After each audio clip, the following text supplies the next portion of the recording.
Hi guys, তোমরা কেমন আছো? আজকে আমি বেরিয়ে পড়লাম শনিবার দিন কলেজে, কারণ আমাদের আজকে এক্সট্রা ক্লাস করানো হবে। সেজন্য আমি পান্তা রুটি খেয়ে সোজা বেরিয়ে পড়লাম কলেজে। 7টা বাজতে যাচ্ছে, আমাদের ট্রেন চলে আসবে 7টায়।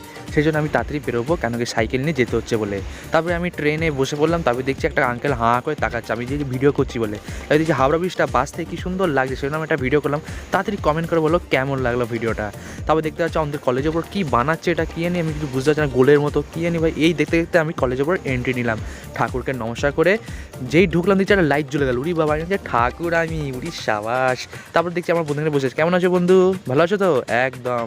এটা দেখছি নাকি এইটাকে নিয়ে ক্যামেরাটা ব্ল্যাক অ্যান্ড হোয়াইট ফটো তোলে, কি আমি যাই না। তারপরে দেখছি পুরো ক্লাসে আমি একা প্রথমবার এসেছি, উড়িষ্যা আওয়াজ। তারপরে ফার্স্ট সেকেন্ড থার্ড বেঞ্চে আমি বসি। তারপর আমার বন্ধু ডিসকাউন্ট করছে, মন ধ্যান দিয়ে ক্লাস করলাম। সবাই ক্লাস মানে ভালো মতো চললো। তারপর খুব জোর খেতে পেয়েছে বন্ধুরা, আমি গেলাম পটার আর আলুর দম খেতে। কেমন লাগলো তাড়াতাড়ি কমেন্ট করে বলো। রাখলাম, এটুকুই ছিল আমাদের মিনি ব্লগ। বা